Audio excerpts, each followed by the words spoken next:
So here's an entertaining one about a couple boneheads, both the guy and the gal, who got married, and 1 year into their marriage decided to do the open relationship polyamory nonsense.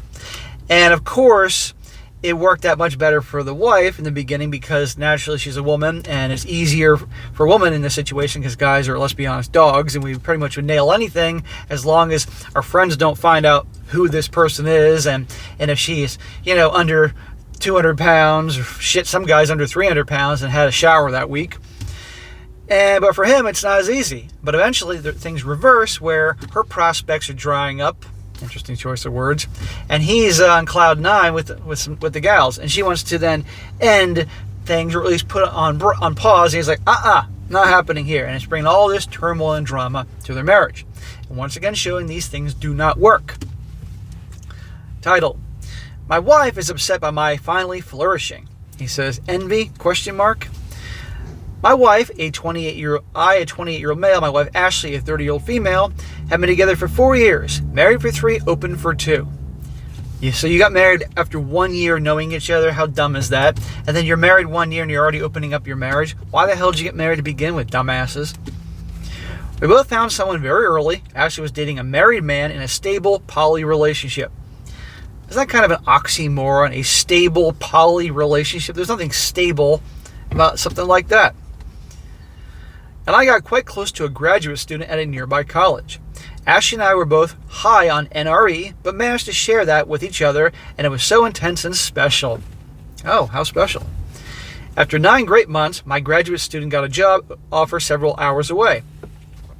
Being slightly introverted, I kind of withdrew into my shell and threw myself into the gym to take my mind off things.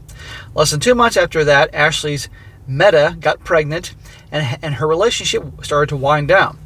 I'd hoped we could take some time, maybe travel or just spend some romantic time together after both of our breakups, but Ashley's plan was to chase the next NRE rush with someone new. So this guy's like, okay, fine, we've done this. Maybe we can have some time for each other, because, we've been barely married. Nope. She's on to the next sausage because part of it is she loves the attention and the rush and the butterflies and all that. Why the hell are you even together? But she wasn't matching with anyone that she could really connect with, and she started seeing more people more often. Then she scheduled a date with a new guy on Saturday night, which has always been our date night. We argued, and she ended up not going out with either of us that night. She insisted that we change our date night to Thursday because Friday and Saturday were better for her, other partners, especially if they wanted to do an overnight. This is the most ridiculous nonsense ever. When do these two actually do anything together, right?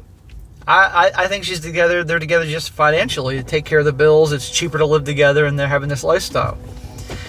All this caused me to spiral a bit, and I was practically living at the gym with no real enthusiasm for dating for a few months. Meanwhile, she's getting plowed away. Dude, what the fuck? Get out of this ridiculous situation. The upside was I lost 35 pounds and really pumped my arms and upper body. One of my friends, Keith, from the gym, talked to me into working at one of his clubs on Friday and Saturday as a barback since they were crazy busy. It's a mixed crowd, LGBTQ+. How many fucking letters is this group going to have?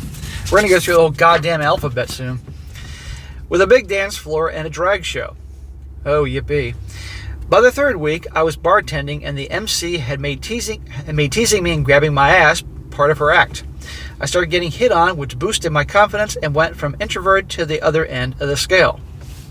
Hang on. I thought this dude is straight, and he's a barback at the LGBTQ LMNOP club there, but I guess they got some straight gals there too. I don't know. After about 3 months, I noticed Ashley making snide remarks about my working and staying out all night, as I think she was a bit annoyed or jealous I was having such a good time.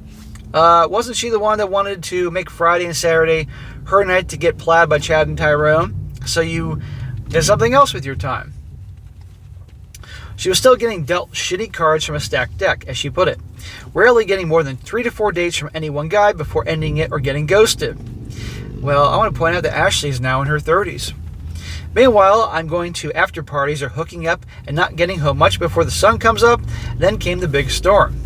He says, number 1, I knew I was going to hook up with a regular at the bar and not be home, so I texted Ashley that I was having an overnight and would be home the next morning. I get a lengthy text about how I ruined the mood on her date and ruined things, and the next day had a big argument.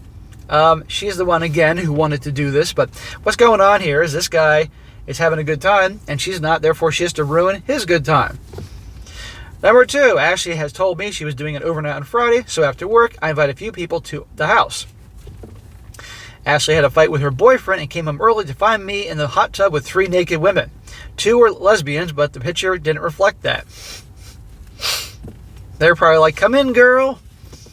Number 3, Ashley and her date decided they wanted to see the drag show on Saturday. It was a packed house, and we had 3 bachelorette parties in the house that were in rare form.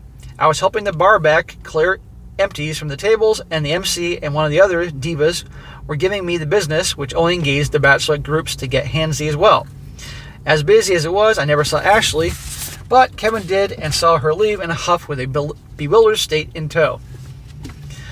The day after she came to the club, Ashley said that we needed to close the relationship and work through some issues. This is the same Ashley, the same wife who, when he wanted to spend more time together and everything like that, make up for lost time, nope, she wasn't interested. She wanted to continue on getting sausage from Chad and Tyrone because she loved the high of the new relationship and the butterflies and the excitement and the attention and validation. And so this guy's like, okay, he did something else this time, but he's having a good time. If she's miserable, everybody's going to be miserable. We talked about a few of them, mostly me not being available on the weekends and not prioritizing our relationship. You got to be shitting me. I had to remind her that she was the one who promoted us to move our date night from Saturday to Thursday to accommodate her boyfriend's schedules. She brought up how hurt she was when she had a fight with one of her dates and came home early to find me in the hot tub full of women when she needed me to be there for her. Oh, to her because she got in a fight with the guy that's boning her? Really? You said you'd be out. I told her for once I was getting to enjoy the same freedom that she had, and if she was having issues, then maybe she should take a step back and close her side when she got some individual counseling to learn how to deal with her issues. I haven't missed a Thursday night date with her, although she can spend a third of it on the phone with other guys, and that's supposed to be okay.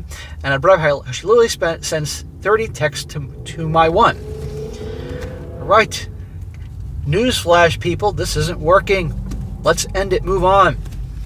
Last night she brought it up again, and I said if she wanted to close, we could close, but it would be permanent. No dating or online flirting. She would have to delete all her dating apps and Snapchat, all her phone numbers or past hookups or everything. I made it clear if we went down this path, the next time she wanted to so much as have a dinner with another man alone, it would be as a single poly woman. Obviously, she didn't like my idea and said it was unfair. And personally, right now, that isn't something I want either, but I'm not going to just let her pour cold water on my side to appease whatever is going in her head right now. So guys, does this sound like a very appealing situation and scenario? No, these things always end up in chaos no matter what. He's been doing what she requested, and then things don't go well for her, and she has to ruin his good time. And I like how he says, all right, if we're going to close something, we're closing permanently. But of course, she doesn't want that. So here's what they should do. Divorce. It's been 5 years or 4 years, whatever it is. I'm sure it won't be too bad on the alimony and all that stuff, depending on where they live. And just part ways, that's that, because it's not going to work, okay? And this guy can either be single and enjoy himself, or find some gal that doesn't want to do all this bullshit. Who knows? Because it sounds to me that he really wanted to work on them. She wasn't interested.